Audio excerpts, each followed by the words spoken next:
Yo, and hello everybody, Mike here, baseball collector, and today's Wednesday, and today I got a very large amount of cards from PSA back. This is the last of the Grail collection that we had been waiting on.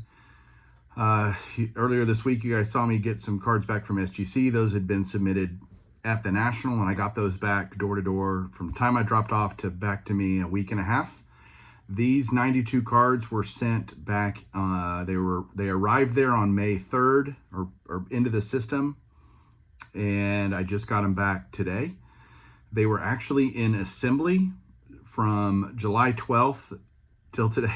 Till the cards popped 3 or 4 days ago in terms of the grades, and to me that's just so long to sit in assembly. To me, I thought that was the easiest part of the process, is they're just putting them in the holders, but apparently not, and that took a while. But they're here. It's all good. What ended up happening with this 92 card order is I'm keeping 32 of the cards.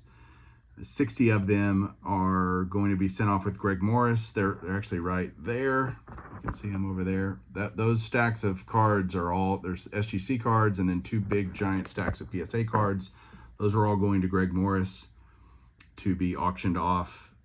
And the great people ask me, well, why are you going to use Greg Morris? You could sell them yourself on PSA. All true statements, except that I don't have to do anything. Greg Morris on graded charges 15% is what I pay. I would pay 13% myself on eBay, and I don't have to do anything. So those are all being shipped out, and that's how we're going to do that. But the 32 cards that I am keeping out of this order, I'm super excited about. There are going to be some that say that, because we got some 34 Goudeys, tons of 33 Goudeys.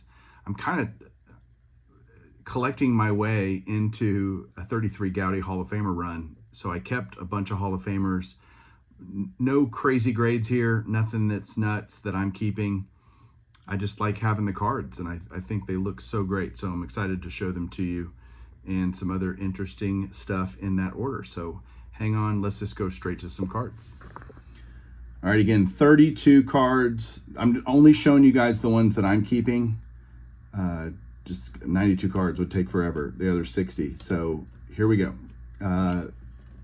This came back Earl Averill. This is one that we had multiples of these, and this is for my Diamond Stars Hall of Fame run. The other one that we had, PSA didn't grade, but SGC did, and since I have a PSA one, I'm going to keep that one because it fits my set, so I'm keeping that. Then, it's a card of my son, by the way, from when he was 5. I just found this the other day, so... yeah, this card may be the coolest one that I'm keeping. There were 2 of these in the order. There was a Frankie Frisch also. Scudder Johnson. Honestly, I had never seen these, I don't think, when I first saw them in the collection. And this one is Christy Mathewson, although it doesn't really picture Christy Mathewson. It's got a drawing of how Christy Mathewson throws his very famous fadeaway pitch that he learned from... Rube Waddell? No, I'm sorry. Is that right? A Negro League pitcher. I think it was Rube. It was Rube Foster, maybe. Yeah, that's what I'm thinking of. Rube Foster, I think. But maybe not. Somebody will correct me in the comments. But that's how Christy Mathewson learned his fadeaway pitch. But this is just too cool. I'm keeping this one. A, I love Christy Mathewson, and B, I never see these, and I want this example in my collection. So there's only 12 of these graded total by PSA. That's it, or 11 or 12 total. So yeah, not a card you see every day. So super glad to have that. I may say that a lot. This is another one I'm keeping. Of all the batter ups, this is the only one I sent in. The rest of them are all raw and are sold already. I kept this one because I wanted to have a batter up example in my collection, and I love Rogers Hornsby, so I kept this one. Just some of these guys are just so underrated, and that's fine. It makes it easier for me to get. But PSA 1, I mean, you can see it's almost cut out. These batter ups are so cool. I don't care that it's a 1. Truthfully, I'm just glad to own it. All right, now we're going to get into Goudeys. All the rest are going to be Goudeys. I've only got a few 34s. In fact, I think I've got 3 34s, and all the rest are going to be 33s. So here's the first 34 that I'm keeping, the Paul Wainer. And the Lou Gehrig says, just like my shirt said, thank you, Scott, for my shirt. But Paul Wainer here, part of the Wainer brothers, Pirates, great Hall of Famer, awesome player. That's my only Wainer card because the 33 Goudey wasn't, I didn't want to keep it. So it was like a 1, and I'm keeping, well, you'll see. There's the 34 Goudey Wainer. 34 Goudey Carl Hubble. This is a 1, but this was the only one we had, and I'm kind of doing a Hubble run as you've seen, and so I just wanted to keep this one. That pose is used a lot on his cards. This is one I'm pretty excited about. Here's a 1.5 on the 34 Jimmy Fox. You can see the big crease here. I mean, this card is beat up, and I just don't care. I just don't care. It's Jimmy Fox. Come on. Double X. The Beast. There's several other Foxes, I think, in here. Or at least one more. Now we're into 33 Goudeys. Got a bunch of these. So here's Bill Dickey. 2 with a mark. Love it. This is going to be a similar theme, these grades. Bill Terry, a 2.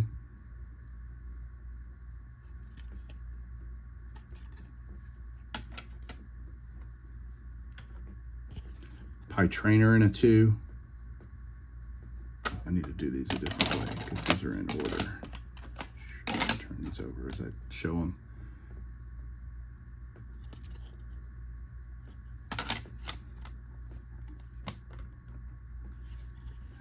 This Jimmy Fox in a 2, the 33, which is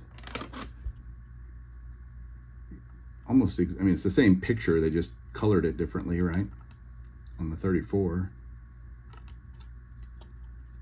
The 33 I love as well.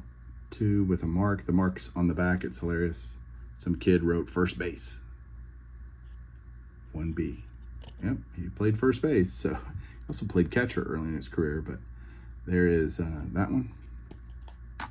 Massively amazing home run hitter. How about Tony Lazzeri? Part of the Murderers Row Yankees teams. That's in a 2.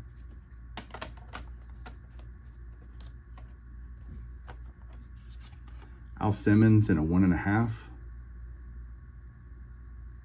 think Al Simmons' nickname was Bucketfoot. Does that sound right? Feels like that's right. Again, correct me in the bottom. The old Flash, Frankie Frisch, in a 2. But this is how all the 33s were. They're very similar to this, you know. Not bad, just they were loved, well-loved cards. And then some of them were even in better shape. Like here's a 3.5 on the red roughing.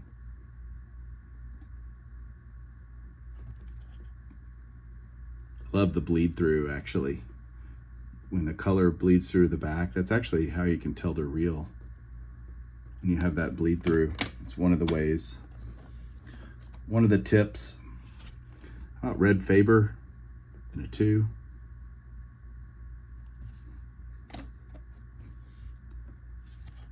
Travis Jackson in a 3.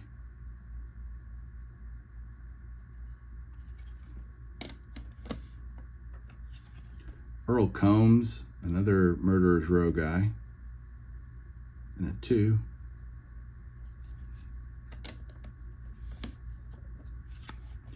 Joe Cronin in a 3.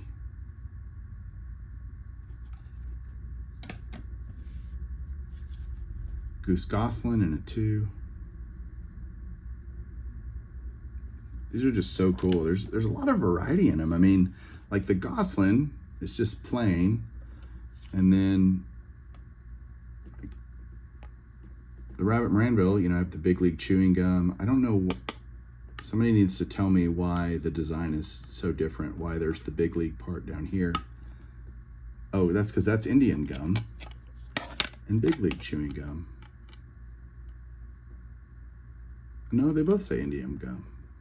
I don't know why they're different. Somebody should tell me. Help me learn something. I don't know the answer to that. Here's Bill Terry in a 4. Lots of guys had multiple cards in this set. Chuck Klein here, 1.5.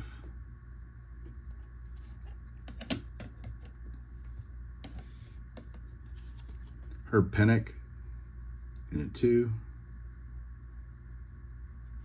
But the colors, I mean, I really love this set. 33 Goudey DeRocher in a 3.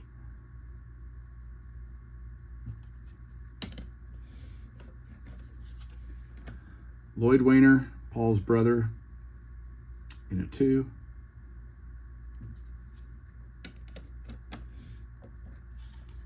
Here's another Goose Goslin. So we saw him earlier in like a portrait, and here's an action shot, I guess. I don't know.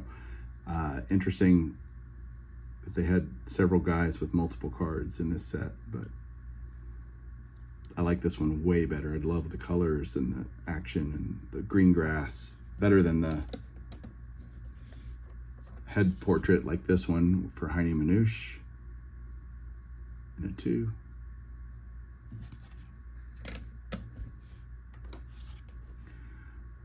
Rogers Hornsby with a 3. And there's a mark up here. I don't know. I have to look at that better, but still, Rogers Hornsby. Here's the other Cronin in the set, 2.5.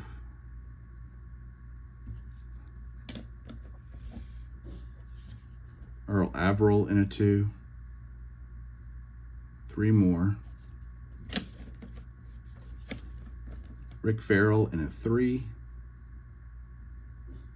Then you got a brown card. Like they just used all kinds of colors. Love it. Oh, Norman, be quiet. Lefty Gomez in a 4. Sorry about Norman, guys. But we only have one more card.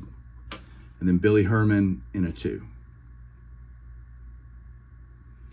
So that is it, guys. I love it when all these cards are 33 Goudeys for my Hall of Fame run. And when you can just do that all in one fell swoop, it is a really good feeling as a collector to knock that many out in one deal. So let me know what you guys think down below. Thanks so much for watching. I will talk to you all soon. Keep collecting.